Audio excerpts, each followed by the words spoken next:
Queridos, eu quero que você abra sua Bíblia no livro de 2 Samuel, no capítulo de número 6, versículo de número 9. Eu queria que você comigo abrisse esse texto. Quando o pastor nos convidou e falou: pastor, eu quero que você fale sobre a atitude, tá? E falar sobre atitude, irmãos, eu quero falar sobre a atitude de um rei, a atitude de um adorador nesta noite. O texto de 2 Samuel, capítulo 6, versículo 9, diz assim: temeu Davi ao Senhor naquele dia e disse: como virá a mim a arca do Senhor? Não quis Davi retirar para si a arca do Senhor para a casa de Davi, mas Davi a fez levar à casa de Obed e Edom. E ficou a arca do Senhor em casa de Obed Edom, o geteu, 3 meses, e abençoou o Senhor a Obed Edom e toda a sua casa. Sente-se, pode tomar assento. Quero nesta noite falar de um rei, de um homem que Deus o escolheu ainda jovem, ungiu, o consagrou rei de Israel. Este moço, quando foi ungido rei, ele era um jovem pastor. Ele tinha contato com as ovelhas, ele trabalhava junto com as ovelhas. Esse moço cresceu e Deus o fez rei de Judá, e não demorou muito, Deus o fez rei de Israel. Quando Deus fez Davi rei de Israel, houve um momento na vida deste moço que ele parou e olhou o palácio, viu a casa, a estrutura da casa que ele habitava, a madeira era algo nobre, principalmente o cedro, e a sua casa era construída, querido, com muita madeira de cedro. E ele chega para o profeta Natã e diz o profeta: olha, profeta, Deus me abençoou em tudo, e preciso tirar a arca, o símbolo da presença de Deus, das barracas, e preciso trazê-la de volta à cidade de Davi. E o texto nos diz aqui que este moço, este homem de Deus, Davi, ele deixa fluir no seu coração esse sentimento, e ele diz: trarei de volta. Ele tem uma atitude, ele toma uma atitude. O capítulo 6 vai dizer para nós aqui que no começo ele ajuntou cerca de 30 mil, um número de 30 mil pessoas. E o texto vai mostrando para nós que ele, com a sua atitude, começa em busca da sua bênção, da sua vitória. Mas antes eu queria que você se imaginasse agora na frente de um espelho.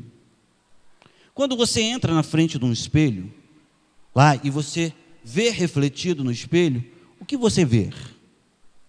Um vitorioso? Um derrotado? Um murmurador? Um conquistador? O que você vê? Quero que você faça algumas perguntas a você.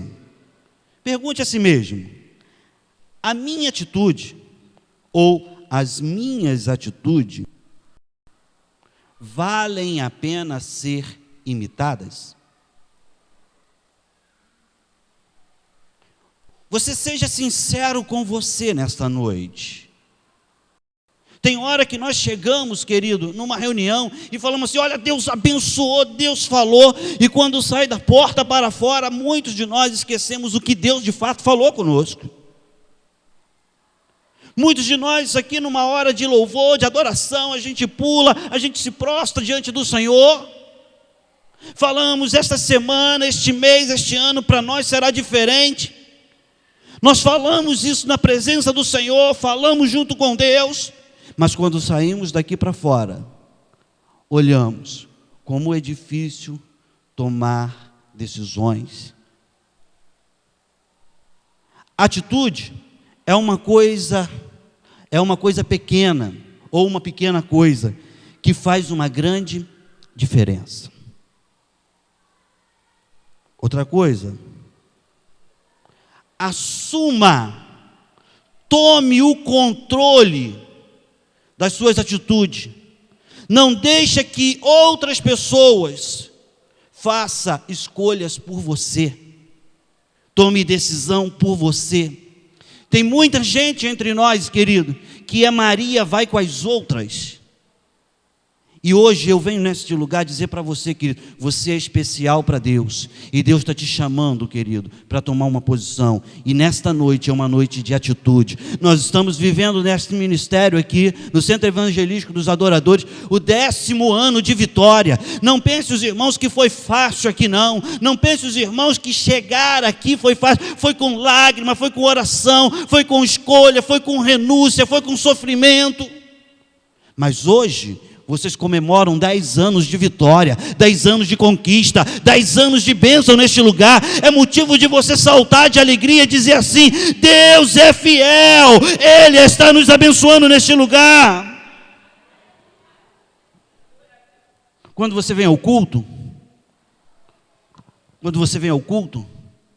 e eu costumo dizer na igreja, quando você sai de casa, sai do trabalho, não diz só: eu vou ao culto, vou me encontrar com os irmãos. Não, você sai da onde você estiver. Quando chegar aqui, você fala assim: eu trouxe de casa o meu culto, a minha adoração. Eu não vim a este lugar olhar o culto, mas vim aqui agradecer o meu Deus, trazer o meu culto, trazer a minha adoração, trazer o meu louvor. Cadê aqueles que vieram trazer o louvor para Deus neste lugar? Levanta a mão, glorifica a Deus. Eu quero deixar claro para os irmãos, pastor desta igreja, pastor Júlio, nosso companheiro, amigo, respeito, amo esse homem, e quero dar um conselho para esta igreja. Deus o colocou neste lugar como autoridade, e colocou sobre a vida deste homem uma unção, e a unção que você respeita, você vai atrair sobre a sua vida. Isso é questão de atitude, de decisão. Até brinquei com o pastor Júlio, irmãos. Não vou perder essa, né, pastor Júlio? Quando entrei ali, olhei o banner. Ué, pastor Júlio, o ano do Homem-Aranha? Escalando a rocha de gelo? Ele olhou para mim, fez assim. Vou pular, tá, pastor? Vou falar mais não. Vou voltar aqui ao tema. O texto que li aqui, irmãos, fala de Davi buscar a arca. A arca era uma caixa de madeira revestida de ouro. Havia dentro da arca da aliança, tá? Deixar claro para os irmãos, havia lá o maná, a tábua da lei e a vara de Arão. Havia ali, e ali estava o símbolo da presença de Deus. E Deus deu aos levitas, tá, a missão de cuidar e transportar a arca. A arca, querido, aonde ela estava quando o povo ia à guerra, e nós vemos que um rei que antecedeu a Davi, querido, negligenciou muito a Deus, deixando a arca de lado. Mas Davi, observando tal situação, ele falou assim: eu preciso da presença de Deus, eu preciso da presença de Deus. Lá no Antigo Testamento, Deus deixou a arca, mas hoje a presença de Deus, ela está dentro de você, está dentro de nós. Nós somos templo e morada do Espírito Santo, querido, e nós precisamos dar importância, dar valor à presença de Deus na nossa vida. A arca, quando Davi quis resgatar, a arca ela se encontrava num lugar chamado Kiriat Jearim, né? Esse lugar ficava aproximadamente entre 16 a 25 quilômetros, tá? Da cidade de Davi. Davi reúne o povo, reúne os sacerdotes, reúne os levitas e toma uma decisão. Vai buscar a arca, tá? Em Kiriat Jearim. Mas antes da arca estar em Kiriat Jearim, ela estava no poder dos filisteus. E os filisteus pegaram a arca, querido, né, e ficaram com posse da arca por cerca de 7 meses. o povo foi adoecendo. Por quê? Porque eles estavam com a arca, o símbolo da presença de Deus, e Deus não estava se agradando daquela situação, porque eles haviam roubado a arca. E por 7 meses, querido, o povo sofreu com doenças de hemorroida, com peste, com uma série de situações. Eles perceberam que a praga, a situação que estava envolvendo aquele povo, que estava envolvendo aquela cidade, né, era por conta da arca. Logo eles fizeram com que a arca saísse, né, ali da onde ele estava, que era dos semitas. Os semitas pegaram e pensaram, ficaram com a arca, lançaram fora a arca ali, os semitas, saíram da mão dos semitas, querido, passou ali por várias mãos e o povo sofrendo, até que chegou a Kiriat Jearim. Quando chega na Kiriat Jearim, a história do passado, né, das doenças, dos problemas que havia acontecido, o povo se reúne e põe respeito, vê respeito. Não, essa arca é algo importante. Logo eles pegam um homem por nome Abinadab, e consagra Abinadab, dentro dos parâmetros que a Bíblia nos orienta. E a arca vai para a casa de Abinadab. Abinadab, junto com seus filhos, passa a cuidar daquela arca. Quando a arca entrou na casa de Abinadab, entenda bem os irmãos, eles apenas enxergavam a arca, mas não conseguiam enxergar a presença de Deus. Abinadab colocou a arca no devido lugar, e a arca ficou cerca de 20 anos na casa de Abinadab. Esse tempo passou, e o interessante, querido, que nada de ruim aconteceu, mas também nada de extraordinário havia acontecido. Por quê? Porque lá em Kiriat Jearim, eles cumpriram, eles fizeram a ordenação, tá, de Abinadab. Abinadab pegou a arca, mas conhecia a história. Ele apenas enxergava a arca e entendia: eu cuido da arca, vou cuidar. A presença de Deus, irmãos, está na sua vida. Como você tem cuidado da presença de Deus na sua vida? Quem é você aonde ninguém está te olhando? Quem é você atrás da internet? Quem é você, querido, atrás da televisão? Quem é você no seu trabalho? Quem é você, querido? Alguns, querido, até parece um anjo na igreja, tem aquela auréola, tem asa nas costas, parece que é um anjo, mas quando sai de casa, quem é você com a tua esposa? Quem é você com o teu marido? Quem é você com teus filhos? Quem é você com a sua mãe? Quem é você com seu pai? Quem é você?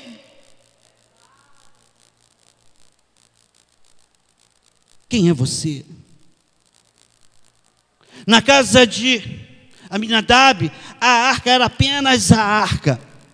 A arca estava na sua casa, talvez porque tivesse medo, talvez porque ele estivesse apenas tolerando a arca. Mas não conseguia enxergar a presença de Deus através da arca.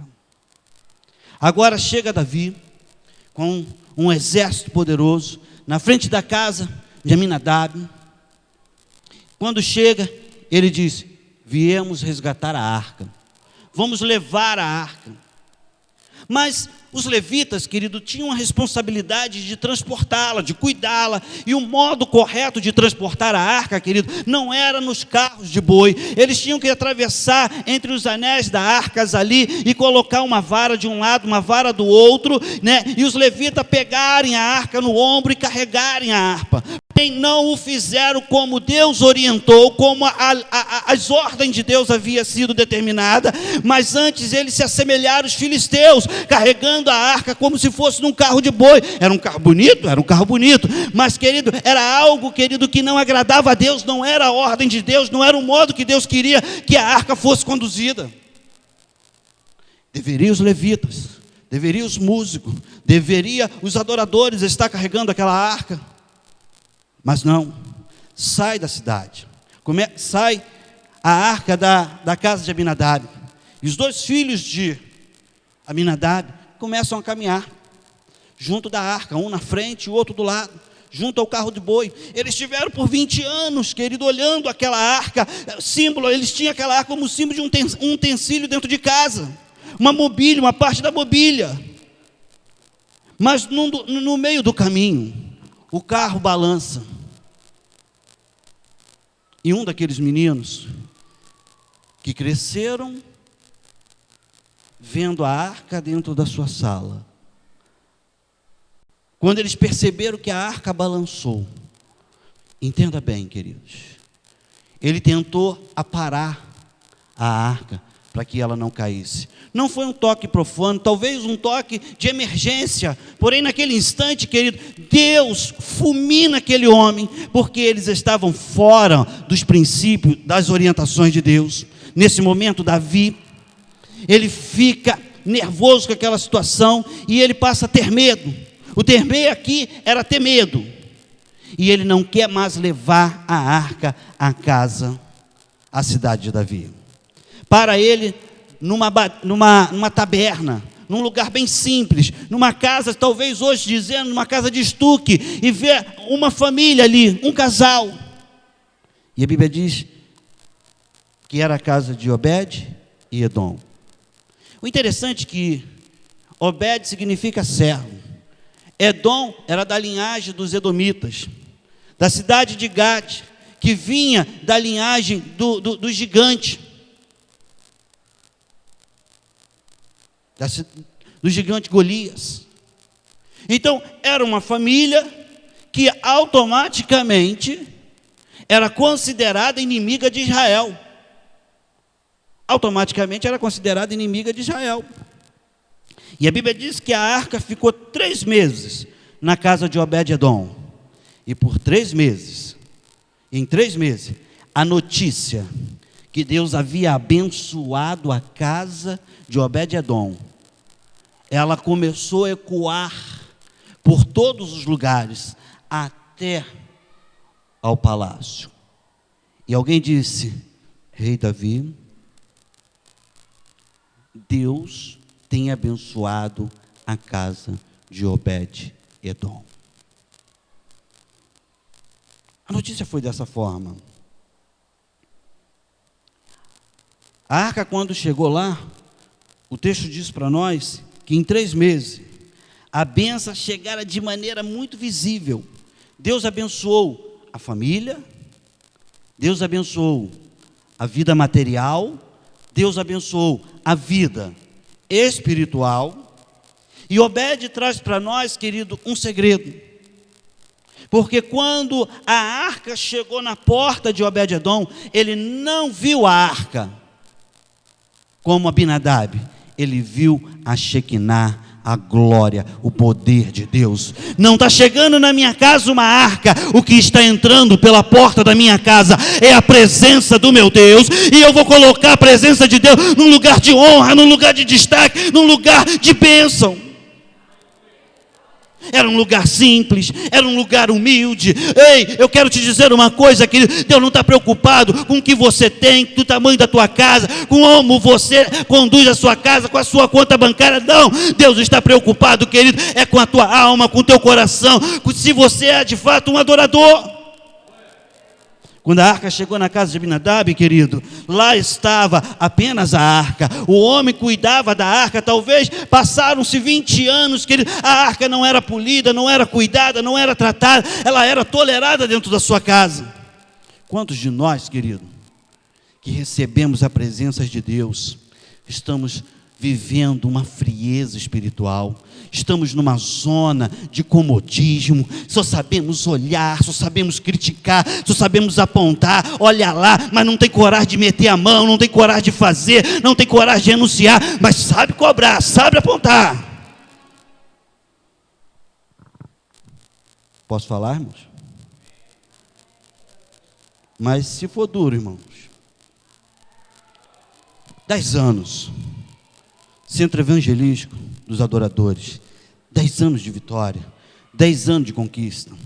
Agora me lembro, Davi caminhando no palácio de sua casa, ele fala: Deus me abençoou de modo sobrenatural.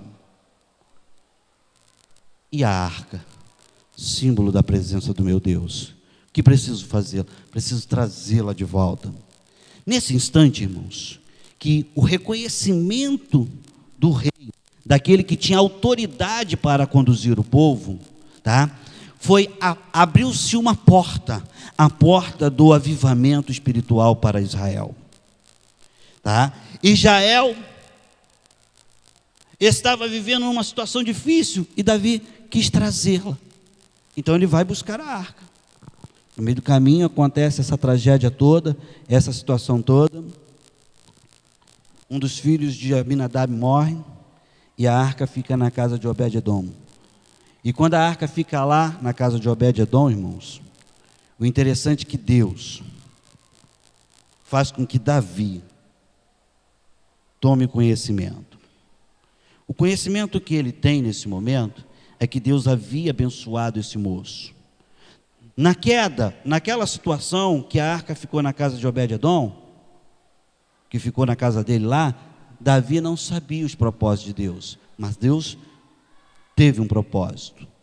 Quando Deus permitiu, e eu falo que foi uma vontade permissiva, que eu enfrentasse uma batalha no dia 1º de janeiro, junto ao templo, à igreja, eu fui provado exatamente naquilo que estava pregando. E tenho aqui visto, observado alguns levitas, alguns homens, ou as mulheres, jovens, que pegam os instrumentos musicais e pregam a mensagem pelo louvor, através da música, adoram a Deus através da música, e tem hora que não pensam, não meditam na letra do hino que estão cantando, e muitas vezes você vai ser provado, amado, ou amada, naquilo que você está louvando, está cantando. Não pensa que esse lugar aqui é um palco para artista, não. Aqui, querido, é um altar para adoradores, para servos e servas de Deus. E aquilo que você pregar, querido, vai abençoar o povo, ou também vai abençoar você, ou te condenar. Quando Davi pega a arca, vem com o povo, o carro de boi, vem cantando, querido, ele estava ansioso para que a arca, querido, chegasse na cidade de Davi, mas no entanto, querido, a arca agora ela tomba e um homem morre. Por que um homem morre? Porque Davi foi consultar todas as pessoas do povo, as autoridades do povo, mas não foi consultar a Deus como deveria trazer a arca. Tem muitas pessoas aqui hoje, irmão, que estão fazendo a obra de Deus sim, mas não estão consultando a Deus para fazer do modo certo, não sabe seguir uma instrução, qualquer coisa que recebe um não, que faz biquinho, vou desistir, vou parar. Ei, querido, Deus te chamou antes, Ele vai te provar, Ele vai te preparar, Ele vai, querido, dar condição para você, mas vai te provar.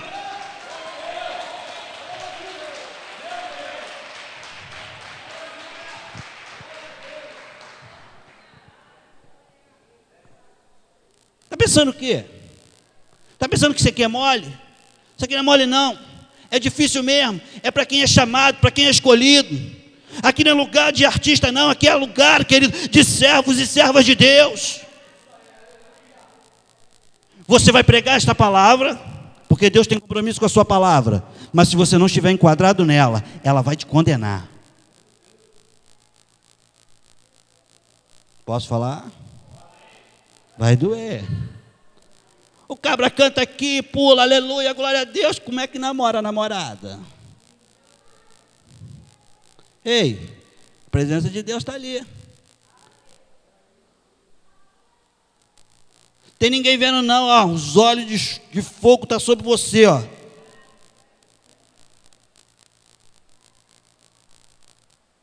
Vou falar, hein? Oh, aleluia, glória a Deus, vem aqui, recebe a oração.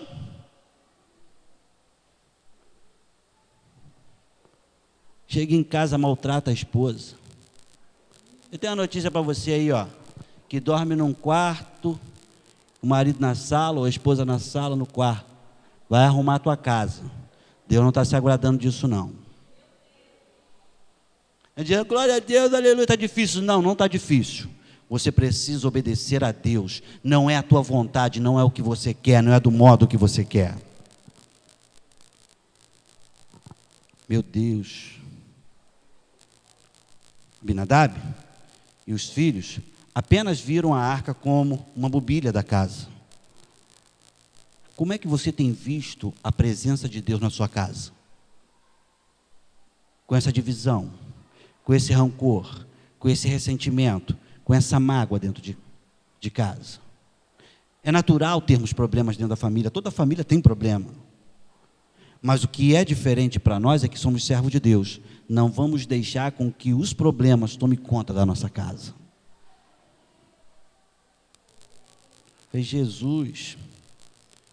Agora, o interessante, eu observo o seguinte, irmãos. Quando a arca chega na casa de Obed, ele não olha para o utensílio, ele não olha para uma mobília, ele fala: Deus escolheu a minha casa. Como era a casa de Obed? Uma casa simples, sua esposa era estéril, não podia gerar filho. Logo, numa época onde uma mulher, um homem, não pudesse constituir uma família junto a filhos, era discriminado pela sociedade, apontado pela sociedade. O sonho de Obed era ser pai, porém não podia. Por que não podia? Porque sua esposa era estéril. O lugar onde ele morava, a lavoura não ia para a frente, porque a terra era seca e nada brotava naquele lugar.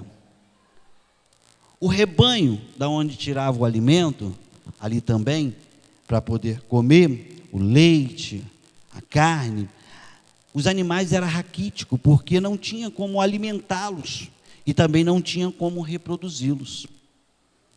Logo, aquele homem querendo dar à esposa, e não podia. A esposa querendo alegrar o marido, e não podia, porque era tomado pela decepção, pela frustração, pela angústia, pela dor. Eles estavam vivendo um problema. Mas dentro dessa problemática toda, eles têm uma oportunidade. E conseguem ver na oportunidade, querido, a presença, a glória de Deus, ou a Shekinah de Deus. Então o que ele faz? Ele pega a arca e coloca a arca num lugar de destaque. Ele vai, eu estou falando da presença de Deus. Ele vai e se curva diante da presença de Deus, da arca, e começa a adorar, dizendo: Deus, não sou merecedor, mas Tu me deste a oportunidade de cuidar da Tua presença. Ele começava a se prostrar diante disso. Quando a mulher olhava, meu marido já está diante da arca, da presença de Deus, ela corria ao lado do marido e dobrava o joelho do lado do marido e começava a adorar. Ele ia para a cama, ele dizia assim: amor, Deus colocou sua presença na nossa casa, ela está na sala de nossa casa, a presença de Deus está dentro da nossa casa. Ele rola para um lado, ele rola para o outro, e ele sai do lugar, e a esposa vai atrás, e ele se curva diante da presença de Deus. Ele começa a chamar a atenção de Deus, ele começa a ofertar a Deus adoração, ele começa a ofertar a Deus louvor, ele começa a adorar o Senhor. A esposa olha aquela situação e corre, vai do lado do marido, ela começa a dobrar o joelho, começa a adorar o Senhor junto com o marido.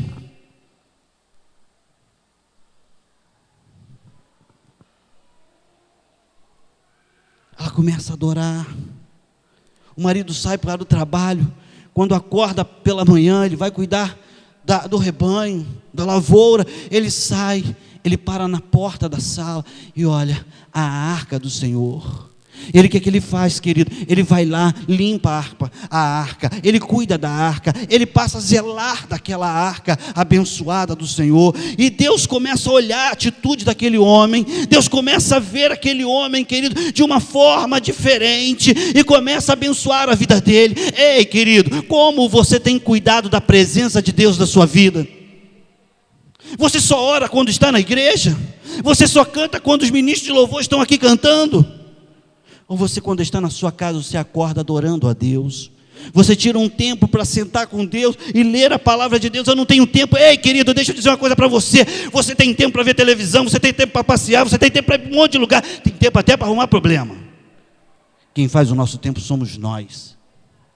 É questão de decisão, de atitude. Quem faz o nosso tempo somos nós. Mas o Senhor disse assim, temeu Davi ao Senhor naquele dia e disse: como virá a mim a arca do Senhor? E não quis Davi retirar para junto de si a arca do Senhor, a cidade de Davi. Mas Davi a fez levar à casa de Obed-edom, o geteu. O que Deus fez, irmão? Deus o abençoou. Agora, por que 20 anos na casa de Abinadab, a arca, e nada de extraordinário aconteceu? Por que tem alguns crentes que estão 10, 5, 10, 15, 20 anos e só sabe reclamar na presença de Deus, só sabe murmurar? Porque talvez esteja enquadrado na situação de Abinadab. Abinadab se acostumou com a presença de Deus. Obed, ele viveu a presença de Deus todos os dias. Quando você olha no espelho, eu me lembro a história de um novo convertido. Todo dia, quando ele acordava, ele olhava no espelho e falava: ah, Deus, o que o diabo está preparando para mim hoje? No dia seguinte ele acordava: ah, Deus, o que o diabo está preparando para mim hoje? No dia seguinte ele acordava, mas ele foi frequentando a escola bíblica, ele foi entendendo as ministrações. Passaram-se os dias, ele entendeu a palavra. Ele, quando acordava, ele penteava o cabelo. Ele penteava o cabelo e dizia assim: eu não me preocupo com o que Satanás está preparando para mim. Eu quero que Satanás esteja preocupado, porque eu saio da minha casa em nome do Senhor dos Exércitos, e se ele passar na minha frente, ele tem que partir em retirada. E se ainda houver um mar na minha frente, Deus abrirá o mar. Mas se Deus não abrir o mar, eu vou passar, querido, por cima do mar, porque Deus é comigo e a presença dele é comigo. Não posso nem falar mais, porque a hora foi embora, pastor Júlio. Né? A hora foi embora.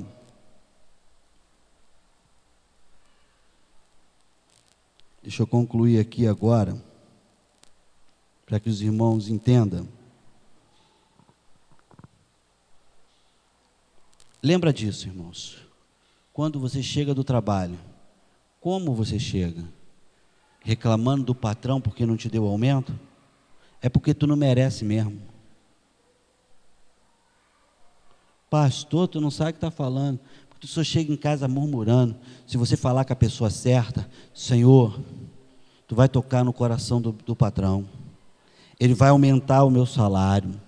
Eu vou trabalhar para o homem como se estivesse trabalhando para o Senhor. Vou fazer a minha parte, Senhor.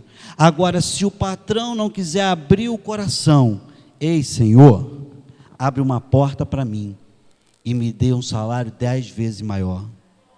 Sabe com quem que você está falando?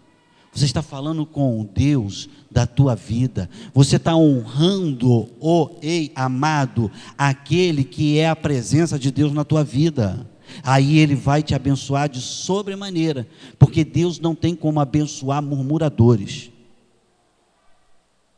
Diga assim, Deus tem o melhor para mim. Vamos repetir isso? Quero ver como você vai repetir isso. Agora visualize o teu melhor. Tá? Fala assim: Deus tem o melhor para mim. Agora, eu e você precisamos dar o melhor para Ele. O maior problema é que queremos o melhor de Deus, mas muitas vezes não estamos dispostos a dar o melhor para Deus. Somos negligentes na hora da oferta, somos negligentes na área da visitação, somos negligentes com os nossos patrões, somos negligentes na área de evangelização, somos negligentes em tantas as coisas e queremos o melhor de Deus. Somos negligentes com a Bíblia, somos negligentes com as atitudes. mas queremos o melhor de Deus. Ah, essa palavra, quem devia estar aqui era fulana de tal. Não, não, quem deveria estar aqui era você. Essa palavra é para você, é para mim. Eu não estou pregando para ninguém aqui não, estou pregando para mim, para abençoar a sua vida. Na casa de Obed, irmão, havia reverência. E você tem sido reverente a Deus nos cultos? Acabou a tua participação no culto, aonde você fica no culto? É muito comum ver, querido, pessoas declarando que é adorador, mas depois que ele fez a parte dele, ele vai passear lá fora. E quando não, querido, vê alguém cantando aqui, se desafinou, canta mal pra caramba. Toma vergonha, porque assim como você fala dos outros, vão falar de você. Se tu viu o teu irmão passar um aperto, ore por ele, porque o dia que você passar um aperto, vai ter pessoas para orar por você. Havia reverência na casa de Obed. Havia respeito entre a esposa.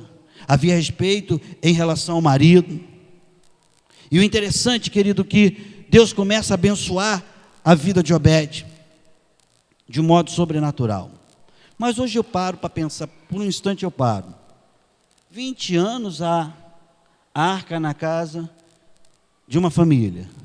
E 3 meses a arca na casa de uma outra família. Se você pudesse fazer uma comparação com essas duas famílias, e a família de Abinadab foi aquela família que se acostumou com a presença de Deus. Eu lembro de uma história, que uma mãe chegou assim para o filho: levanta, filho, já é 5 horas da tarde, meu filho, tem a escola dominical 5 horas da tarde, vamos para a igreja. Aí o filho fala assim: me dá 3 motivos para ir para a igreja. É porque 5 horas é a escola dominical. Me dá outro. 7 horas é o culto. Me dá outro. Você é o pastor.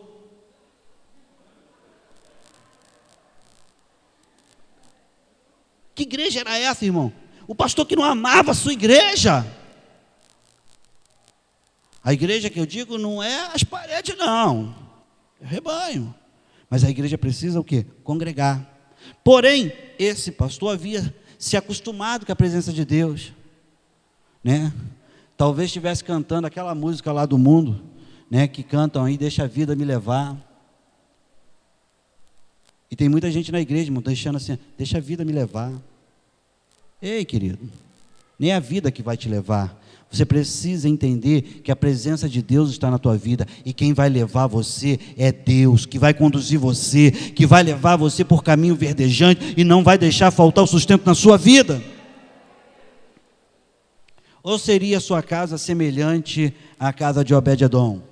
Havia uma grande reverência, ele conseguia enxergar a Shekinah do Senhor. Na casa de Obed-edom, a presença de Deus ela é valorizada todos os dias, todos os instantes. E como é na tua casa? É o desespero que toma conta? Você acha que Deus vai fazer milagre na tua vida? Ele já fez. Agora você precisa fazer a sua parte em relação a Deus, porque Deus tem o melhor para você. Nós não estamos lutando, querido, contra irmãos, contra a carne, não. Nós estamos lutando contra um reino, e é no campo invisível. É Satanás, que ele manda, querido, seus ardis, seus dardos, para tentar nos impedir. E tem hora, querido, que nos acomodamos, nos acostumamos com a presença de Deus e não conseguimos enxergar o mundo espiritual. Ei, querido, a nossa luta não é contra a carne nem contra o sangue, mas contra os principados. Sabe o que é isso? São contra a legião de anjos que tem voz de comando para destruir a igreja, não deixar a igreja florescer, não deixar a igreja vencer. Sabe quem é a igreja? É você. Sabe que tem algumas pessoas aqui, irmão, que não conseguem perdoar. Tem pessoas aqui, ó, que conservam atrás uma bagagem do passado de mágoa, de ódio. Tem pessoas que têm problemas que precisam ser enfrentados, mas vivem fugindo do problema. Você tem que enfrentar. Deus está contigo. Enquanto você não enfrentar, você não vai sair, querido, do lugar onde você está.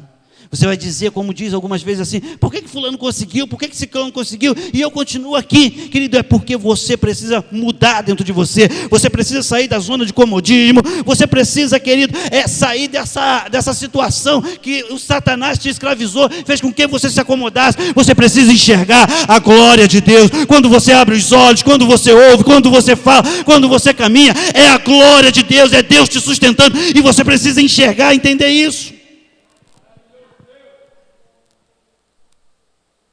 Aí Deus, vendo Deus, que havia na casa de Obed, essa reverência, aí Deus fala assim, o teu amor, Obed, a tua dedicação, o teu esforço, o teu cuidado em relação à arca da aliança, a minha presença, me agradou. Então agora eu vou lhe abençoar. Eu vou cuidar da sua vida. Eu vou mudar a história da sua família. Esse primeiro mês da arca na sua casa, Deus entra na casa de Obed-Edom, irmão. E o primeiro mês foi um mês maravilhoso, porque Deus começa a colocar vida dentro da casa de Obed-Edom, porque eles conseguiram enxergar a presença de Deus, no entanto conseguiam ouvir a voz de Deus, e Deus começa a abençoar, começa a brotar no coração da esposa, uma esposa que antes era vista como pena, era uma mulher desprezada, era uma mulher, querido, indiferente. Deus coloca um amor na vida deste casal, um amor sobrenatural. Ele começa a mexer com a estrutura, aquele sentimento, querido, que ele já não tinha, ela já não tinha, agora Deus começa a brotar o sentimento de amor, ele começa a brotar o sentimento, que a parte sentimental da vida deste casal, ela é toda mexida por Deus, a área sexual da vida desse casal, Deus começa a trabalhar. Antes, querido, era dor, era pena, era desprezo. Tudo isso se deu, querido, porque ele conseguiu enxergar a presença de Deus na sua vida, na sua casa, valorizar a presença do Senhor na sua casa. Você consegue imaginar, irmãos, agora no primeiro mês, a alegria de uma família? O homem, quando ele sai para o trabalho, ele vai para a sua roça, ele vai observar os seus animais, a sua roça está pobre, ele vê que os animais, queridos, estão inférteis, mas ele volta para casa, ele fala, preciso estar com a minha esposa. Deus faz brotar um amor no coração dele, e ele queria estar junto da esposa. Ele não ficou preso porque não tinha recurso para levar para a esposa, mas ele foi, eu preciso ver a minha esposa. Pegou a esposa e ambos foram para a presença do Senhor, e Deus começou a abençoar a sua esposa. Ela tem a alegria de ver o seu corpo se transformar por dentro. Ela vê, filho, já está acontecendo algumas coisas comigo. Deus abençoa aquele casal. Antes, aquele casal não podia gerar, mas a presença de Deus tomou conta daquela casa, tomou a conta do coração daquele casal, tomou conta daquela mulher, mexeu no útero daquela mulher, mexeu na estrutura daquela família, de modo que Deus abençoou este casal e permitiu que ela pudesse engravidar. Tudo por conta, irmãos, da obediência à presença de Deus. Agora, aquela mulher que era vista como ninguém, que era discriminada pela sociedade, ela disse assim, olha, eu agora vou te dar filhos. Era impossível, mas Deus o fez no primeiro mês. No segundo mês, irmãos, a coisa aumentou. Deus ainda fez coisas maiores.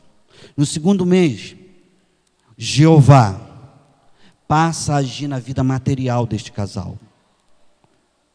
Deus vai lá e mexe na estrutura da sua roça, e a roça começa a brotar o milho. Ele mexe na estrutura do seu rebanho, o seu rebanho começa agora a engordar e começa a reproduzir-se.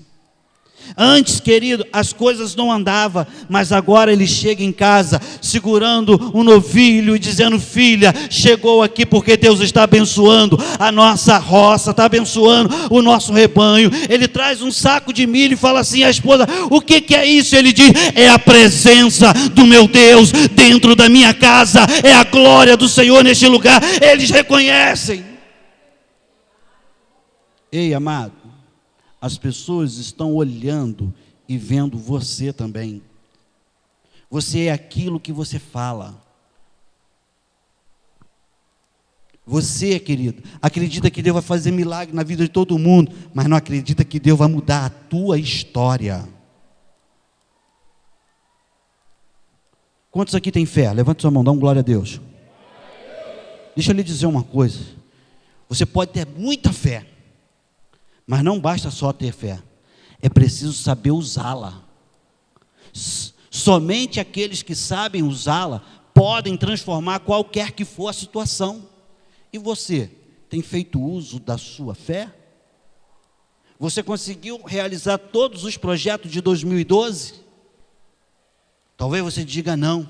E como vai ficar os projetos de 2013? Você tem que dizer: eu tenho a presença de Deus na minha vida, a presença de Deus está na minha casa, e tudo que eu pôr as mãos vai acontecer, vai prosperar, vai dar vitória, Deus vai dar vitória. Você precisa entender que a Shekinah de Deus está na sua vida. Quantos creem que a Shekinah de Deus está na sua vida? Quantos creem que a Shekinah de Deus está na sua vida?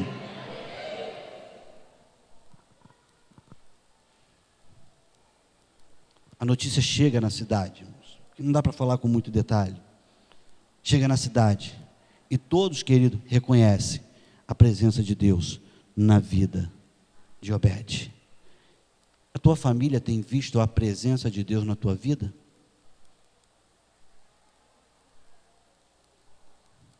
As tuas escolhas determinam o lugar que você vai chegar. Você não fique com os braços cruzados. Quando Deus mandar, Deus já mandou. Porque Ele disse assim: diga para o meu povo que marche.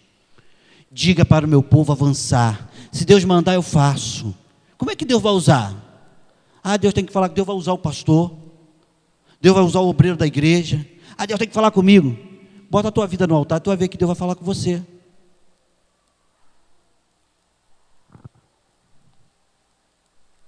Porque o que você conquista sozinho está sujeito a acabar ou até mesmo perder, tá? Mas o que Deus dá, ninguém toma, tá? E nem acaba.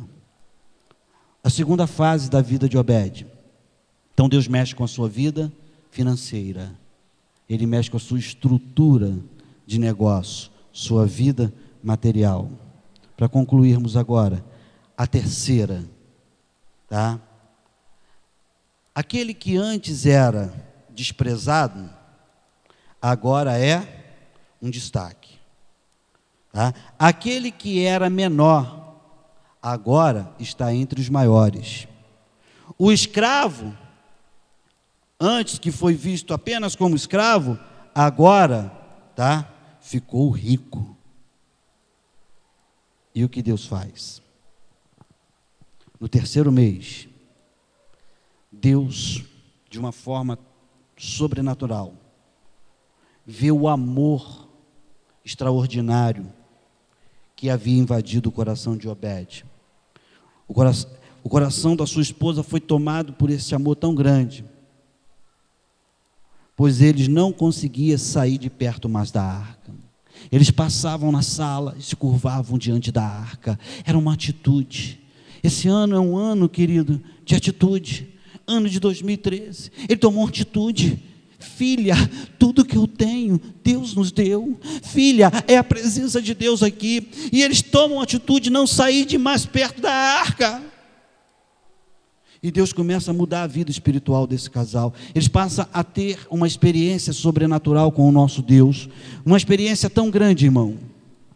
Tão grande. Que eles ruminavam aquela situação. Ruminava a situação. Vamos fazer uma comparação. Hoje as pessoas vão para o culto, vão para a casa do Senhor. E ficam assim. Caramba, olha o relógio, isso, aquilo outro, né? Fica preocupado com o tempo, fica preocupado com a hora, desejam ir embora, desejam ir correndo para casa, não conseguem enxergar num culto como esse, querido. Talvez você não esteja vendo muito barulho, e eu não vou te induzir a fazer barulho não, mas eu consigo enxergar a glória de Deus nesse lugar, eu consigo enxergar Deus entrando com essa palavra em algumas vidas aqui, e as vidas que estão recebendo essa palavra, vão ter o resultado disso na sua família, terão o resultado disso no seu ministério, terão o resultado disso, querido, na sua caminhada, na sua profissional. Mas outros desejam ir embora. Por quê? Porque não há mais amor à presença de Deus, não há mais o quebrantamento. Sai no culto, vão embora e nem se lembra do que acabou de receber.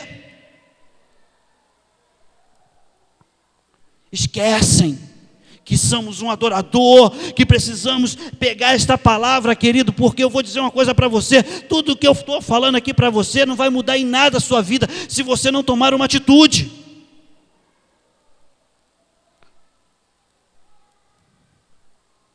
Aí chegamos, Senhor, cadê a tua presença? Senhor, o irmão ali na frente consegue falar línguas estranhas. Olha, há quanto tempo que eu não falo com Jesus em línguas estranhas. Ah, Senhor, há quanto tempo eu não choro na tua presença, quanto tempo eu não me entrego na tua presença. Eu não estou falando de choro, de emoção não, irmão, eu estou falando de entrega, estou falando de adoração, eu estou falando de reconhecimento, é entender de onde Deus te tirou. Muitos de nós, queridos, esquecemos de onde fomos tirados. Alguns foram tirados da droga, da prostituição, de uma vida de derrota. E tem alguns que estão na igreja e falam assim: eu nunca passei por isso. Graças a Deus que tu não passou, que Deus guardou tua alma, guardou a tua vida, guardou você, para que você pudesse estar cuidando da presença de Deus.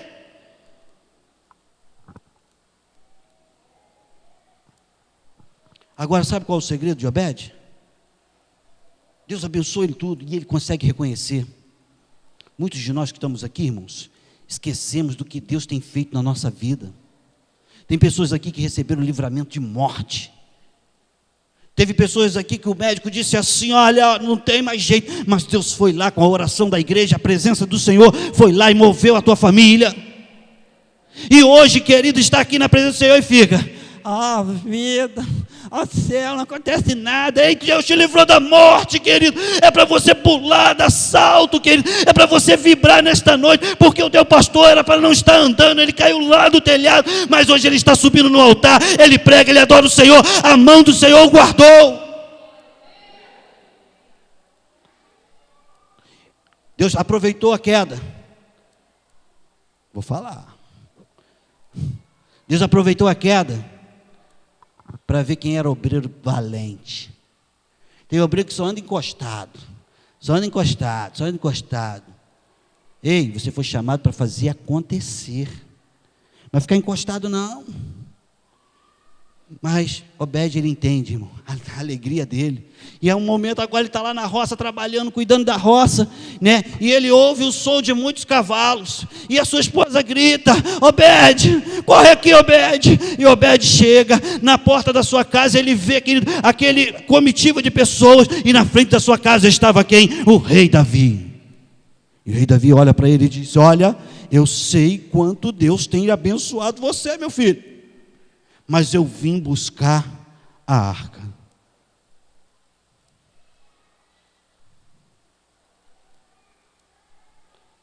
Eu vim buscar a arca.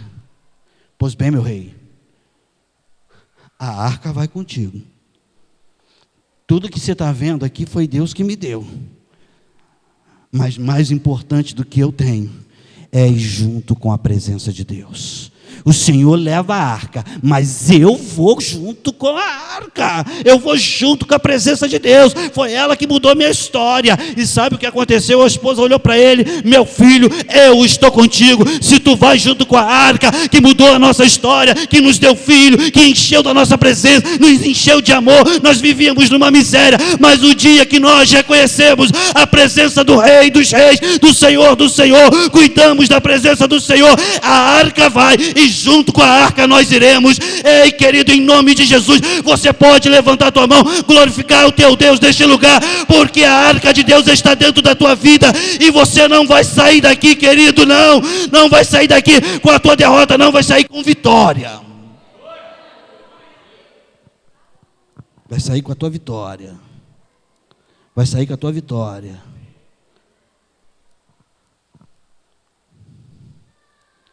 O rei diz: levarei a arca. Rei meu, a arca do Senhor vai contigo, mas eu vou junto com a arca. Eu vou junto com a arca. Eu vou junto com a presença do meu Senhor. Interessante, irmãos. A decisão da esposa foi importantíssima. Eles iriam deixar tudo que havia alcançado, tudo para trás. Mas ele dizia assim: todos vocês estão vendo o que Deus me deu, mas o meu coração não está preso no que tenho. Meu coração está preso na Shekinah, na presença do Senhor. Irei junto. E o segredo de Obed, do seu sucesso, irmãos, foi não deixar a presença de Deus passar na sua frente. Ele abraçou com a presença do Senhor. Ele abraçou com a Shekinah do Deus Todo-Poderoso. Ele abraçou. Eu queria que você olhasse para dentro de você. Feche os seus olhos por um instante. Feche os seus olhos. Juliana, eu quero o fundamento. Olha para dentro de você. Hoje, a sua casa se compara à casa de Aminadab, ou a sua casa se compara à casa de Obed-Edom? Na sua casa, você se acostumou com a presença de Deus, e você vai levando, ou você tem a sua casa como a casa de Obed, uma casa de oração, uma casa de louvor, uma casa de gratidão? Você consegue enxergar na sua casa tudo que você tem um presente de Deus, ou você esquece que tudo aquilo que foi lhe dado foi um presente de Deus? Olha para dentro de você. Olha para dentro de você. A sua casa, como é comparada? Como foi a sua casa no ano de 2012, o ano que passou? Mas Deus construiu um novo ano. Estamos aqui no dia 21 de janeiro do ano de 2013. Neste ano, querido, quais são os teus projetos?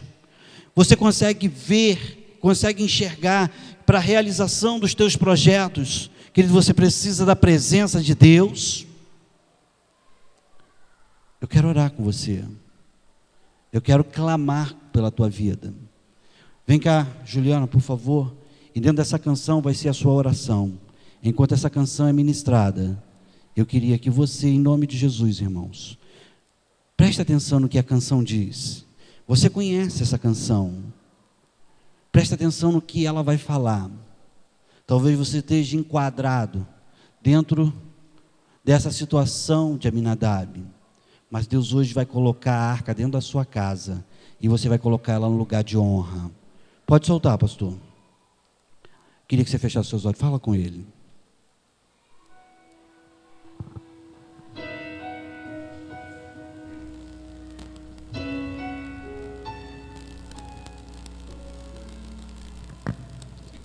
Aleluia.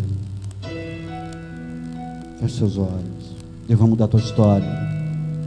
Deus tem algo grande para você. Deus deixou você que viesse a esse mundo, porque Ele tem um propósito na sua vida. Deus, estou Olha que lindo, fecha seus olhos. tão vazio, nada em Meu Deus.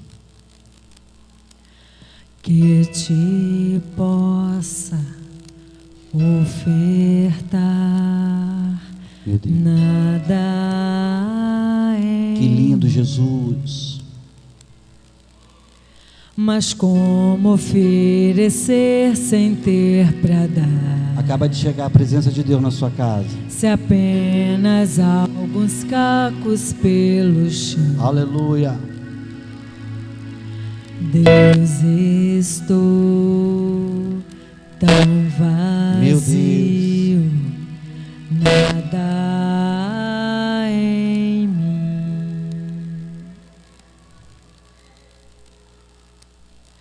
O que restou ergue outra vez. Podes reconstruir com o que sobrou de mim. O fundamento não se abalou, ele ficou de pé. Esse alicerce é minha fé. Pai, ensina-nos a usar a nossa fé. Ensina-nos a reconstruir, Deus. Mas como oferecer sem ter para dar? Se apenas alguns cacos deixam. Meu Deus. Com o que restou, ergue outra vez. Podes reconstruir com o que sobrou de mim. O fundamento não se abalou, ele ficou de pé. E esse alicerce é minha fé.